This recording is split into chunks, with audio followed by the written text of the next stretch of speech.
हमारे देश की सुंदरता है कुंभ। कुंभ लगते हैं ना, अभी कुंभ आने वाला है प्रयागराज जी में, 13 जनवरी से स्टार्ट हो रहा है। ये कुंभ जो है क्या है, सारी दुनिया आती है, करोड़ों लोग कुंभ में स्नान करने आते हैं। भारत में 4 कुंभ लगते हैं 12-12 वर्षों में, अर्ध कुंभ अलग है।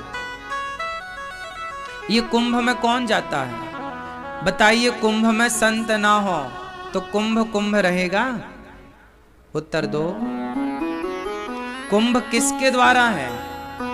संतों के द्वारा है। संत ही वहां की सुंदरता है। अरे संत हैं तो कुंभ है, और ये कुंभ कोई आज से नहीं लग रहा है, हजारों साल लाखों साल से ये कुंभ की परंपरा चली आ रही है। और संत लोग बढ़ चढ़ करके कुंभों में स्नान करने पहुंचते हैं, और आप लोगों को भी कहते हैं आओ आप भी स्नान कर लो तो तुम्हारे पाप धुल जाएंगे। संत केवल अपना कल्याण नहीं करना चाहता, संत तो किसी पेड़ की छांव में बैठ के राम राम जपे तो उसका तो कल्याण है ही, उसका कल्याण तो है ही, वो अपना कल्याण तो कर ही रहा है। लेकिन संत यदि विचरण करते हैं तो इसलिए कि केवल हमारा अकेले का उद्धार ना हो, जनमानस का, दीन दुखियों का, हर प्रत्येक व्यक्ति का उद्धार हो, सबके कल्याण के लिए चलने वाले जो है उन्हीं का नाम साधु है, उन्हीं का नाम संत है।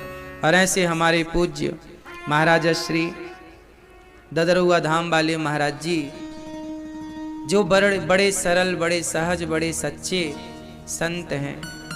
देखो ना, मीराबाई पाँव में घुंघरू बांधती है और नाचती है, पग घुंघरू बांध मीरा नाची रे।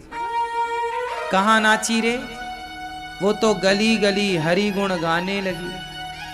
सवाल ये खड़ा हुआ कि जब मीरा को नाचना ही था तो कमरे में नाचती, कृष्ण कृष्ण गाना ही था तो अपने घर पर गाती, पर क्या लिखा है? वो तो गली गली हरि गुण गाने लगी। बोलो गली गली हरि गुण।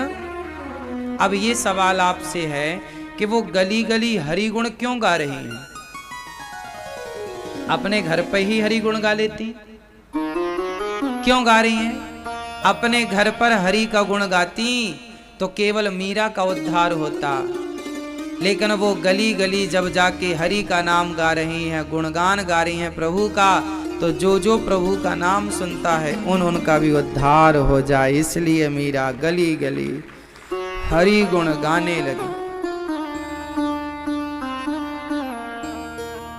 अब देखो, इतना सा गांव है ये ददरुआ गांव, जरा सा गांव है, कुछ ही घर हैं यहाँ पर।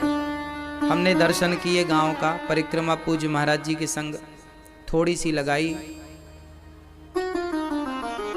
इतने से गांव में देखिए, भारत का ऐसा कोई संत शायद बचा हो जो ददरुआ ना आया हो।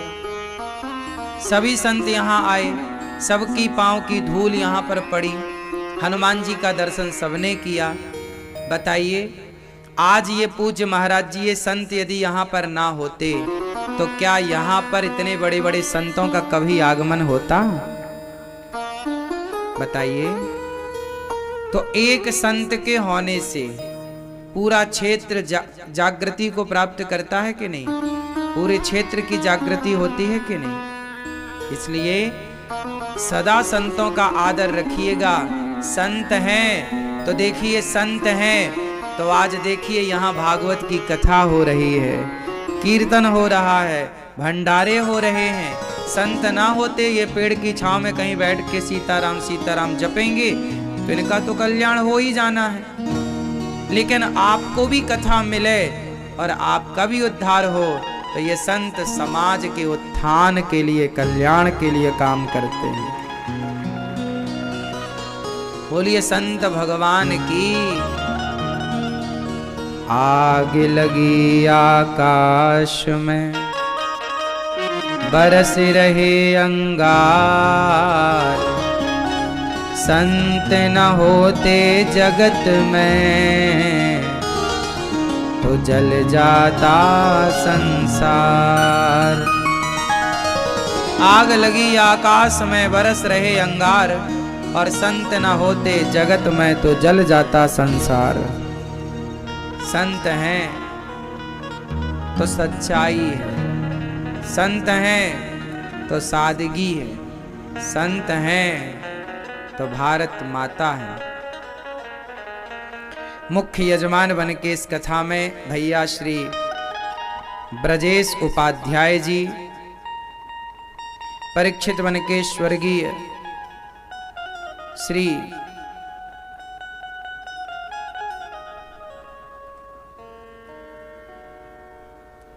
ब्रजेश उपाध्याय जी कहाँ हैं? ये हैं। आपके माता पिता कहाँ हैं? अच्छा। माता जी परीक्षित हैं। श्री देवी राम उपाध्याय जी, माता जी श्री, ठीक है। तो इनके ब्रजेश उपाध्याय जी के माता पिता कथा की गंगा में डुबकी लगा रहे हैं, और ये सब परिवार आप सब लोग क्षेत्रवासी भी कथा सुन रहे हैं। कथा आज यहाँ ददरुआ में भी है। कल से मेरी एक छोटी सी प्रार्थना रहेगी आप सभी माताओं से, बहनों से, और हमारे पूज्य बड़े बुजुर्गों से, पिता तुल्य बुजुर्गों से, दादाजी के तुल्य आप सभी महापुरुषों से, कि कथा का समय 10 बजे से पूज्य महाराज जी ने दास को आज्ञा दी है। 10 से आप लोग कथा कल समय से, काम तो देखो करना ही है। काम आज एक दिन गया, 6 दिन, अब थोड़ा काम लेट कर लेना, कथा पहले सुन लेना, कथा समय से आकर सुन लेना, फिर खाना पीना बाद में, या पहले 10 के पहले खा पी के मस्त आना। थोड़ी सी मेहनत होगी आपकी, लेकिन सुबह कथा सुन के, क्योंकि शाम को बड़ा गांव ग्वालियर में भी कथा है, अभी यहाँ से हमें वहाँ कथा करने जाना है। तो 2 जगह चूँकि समय था नहीं और डेट यही चाहिए थी, अब एक ही समय पर 2 कथाएं, समय ना होने के कारण ये सब। तो आप सब लोगों से मेरी प्रार्थना है कि आप समय से, तो कितने लोग कल से समय से आएंगे? 10 बजे आ जाओगे?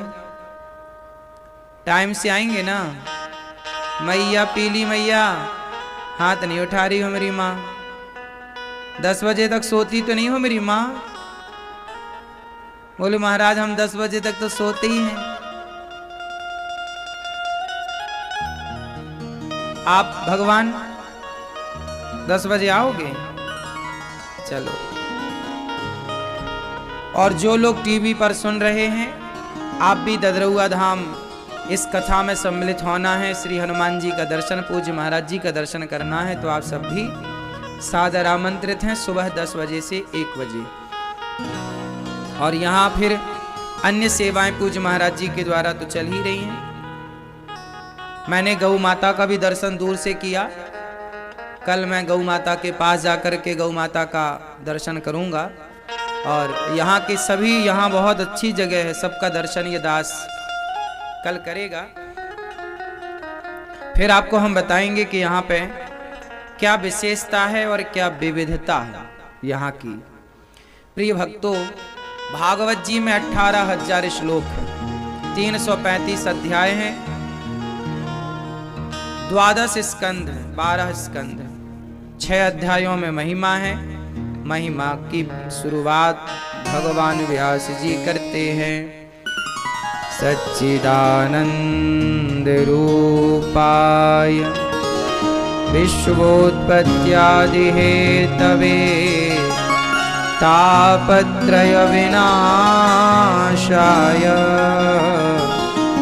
श्री कृष्णाय वयं नुमः।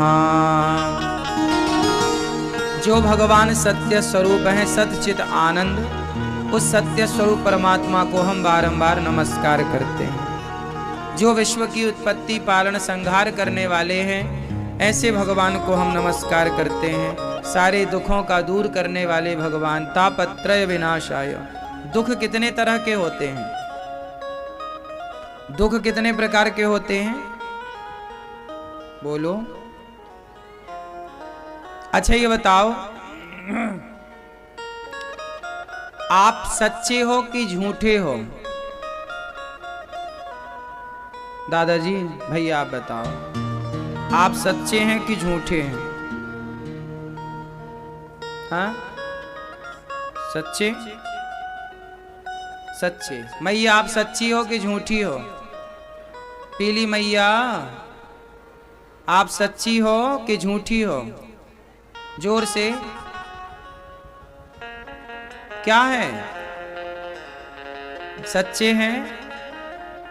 समय समय पे झूठे कि सच्चे? दोनों 50-50 हैं आप। सच्चे भी हैं और झूठे भी हैं। तो आप दो नाव में पांव नहीं रखे हैं, तो डूबने की संभावना है फिर। चलो अभी बताते हैं हम आपको कि आप क्या हैं। आप लोग कह रहे हैं कि हम सच्चे हैं, कुछ कह रहे हैं झूठे हैं, कुछ कह रहे हैं हम दोनों हैं। तो आज मैं आपको बताऊं कि आप कौन हैं। आप कौन हैं?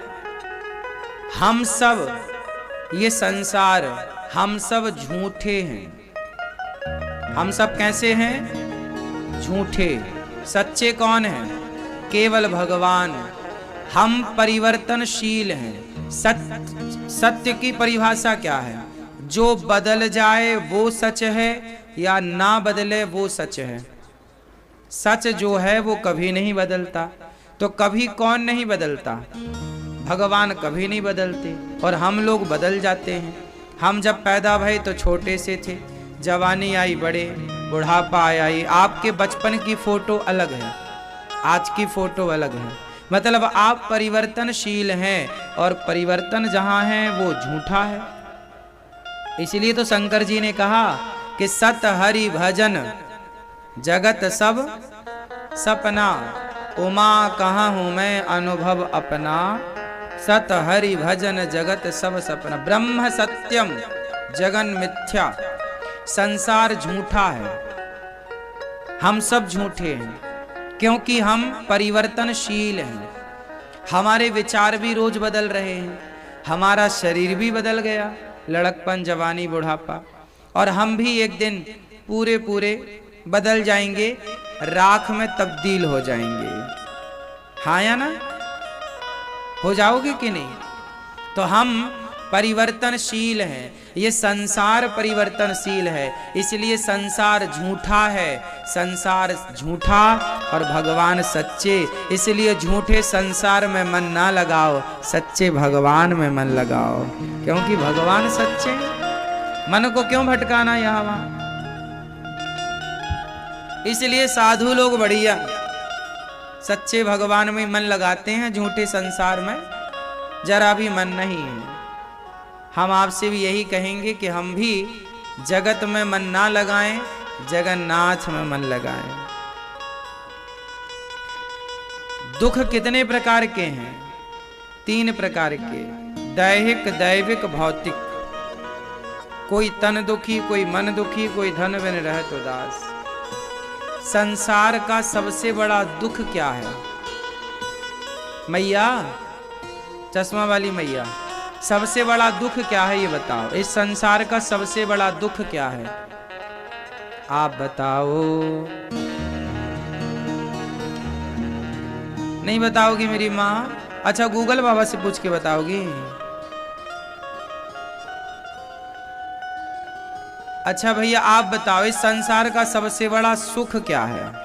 ये मैया बताएंगी कि संसार का सबसे बड़ा दुख क्या है, आप बताएंगे संसार का सबसे बड़ा सुख क्या है।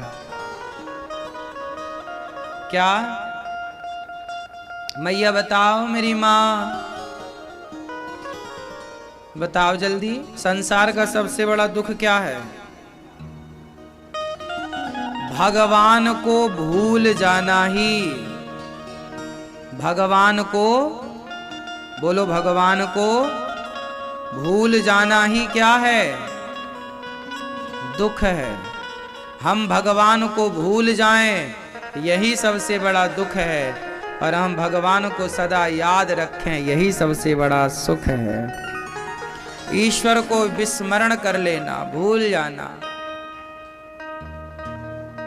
जानत हूं अस स्वामी विसारी, फिर ही ते काहे ना हो ही दुखारी।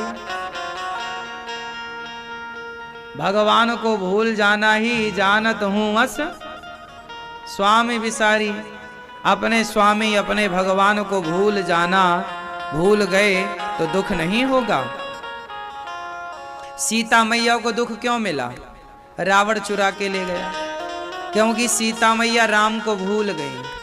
सीता मैया राम से कहती हैं हमें सोने का मृग लाके दे दो। मतलब राम से मन हट गया और सोने में मन लग गया। और जब सोने में, जब राम से मन हट के कहीं और मन लग जाए तो दुखों का पहाड़ टूट पड़ता है। इसलिए पल भर के लिए मन को भगवान से ना हटाइए। सीता माँ ने मन हटा लिया ना, हमें सोना चाहिए, सोने का मृग। राम जी ने कहा सोने का मृग तो होते ही नहीं। नहीं नहीं, देखो वो है, वो खड़ा है, लाओ। ठीक है, राम जी बोले कि सोने का मृग क्यों, अब तुम्हारा मन सोने में चला गया है तो सोने की लंका ही भिजवा देते हैं। तो बस सोने की लंका की व्यवस्था कराई गई।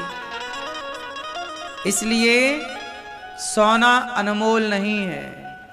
किसी के कान में हीरा, किसी के कान में हीरा, किसी की नाक में हीरा, क्या कहें हम आपसे, हमारे तो श्याम है हीरा। भगवान ही हमारा धन है। इसलिए मीराबाई क्या कहती हैं? मीराबाई कहती हैं पायो जी मैंने राम रतन धन पायो। पायो जी मैंने, पायो जी मैंने, आगे बोलो, पायो जी मैंने कौन सा रतन धन पाया? राम। पायो जी मैंने राम रतन धन पाया, मैंने राम नाम का धन पा लिया है। जो मीरा जैसी विचारधारा के लोग हैं वो राम को ही धन मानते हैं, और जो काम की विचारधारा के लोग हैं वो सोना चांदी को धन मानते हैं। अब आप देख लो कि आप किसे धन मानते हैं। भगवान को ही अपना धन मानिएगा, इसी से आपका कल्याण होगा। कहीं सांसारिक सुख के लिए भगवान को भुला ना दीजिएगा। तो ऐसे भगवान को जो सत्य स्वरूप हैं, सारे दुखों को दूर करते हैं, ऐसे भगवान को हम राधा सहित कृष्ण को नमस्कार करते हैं। यम प्रव्रजन्त मनुपेत मपेत कृत्यम, द्वैपायनो विरह कातरया जुहाव। पुत्रेति तन्मयतया तरवो विनेदुस्, तं सर्वभूत हृदयं मुनिमानतोऽस्मि।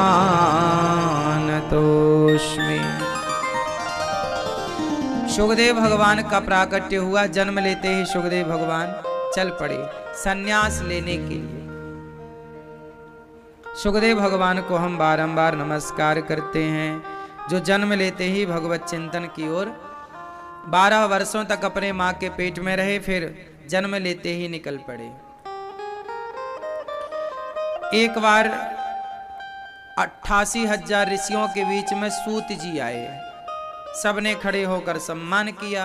सूत जी से सौनक आदि ऋषियों ने कहा कि हमें कथा सुनाइए। भक्ति ज्ञान विरागाप्तो विवेको वर्धते महान, माया मोह निरासश्च वैष्णवै क्रियते कथम। आप हमें कथा सुनाइए। कौन सी कथा? जिससे भक्ति बढ़ जाए। देखो कथा क्या करती है? भक्ति को बढ़ाती है, ज्ञान को बढ़ाती है, वैराग्य को बढ़ाती है। जैसे भोजन शरीर की शक्ति को बढ़ाता है, जैसे भोजन शरीर की शक्ति को बढ़ाता है, ऐसे भगवान की कथा भक्ति को बढ़ाती है। भोजन शक्ति बढ़ाए और कथा भक्ति बढ़ाए। तो भक्ति बढ़ाना है तो सत्संग करो, और शक्ति बढ़ाना है तो भोजन करो। तो शारीरिक बल खाने पीने से मिलता है, और मानसिक बल, भक्ति का बल सत्संग से मिलता है। इसलिए सत्संग करते रहो, भले ज्यादा ना।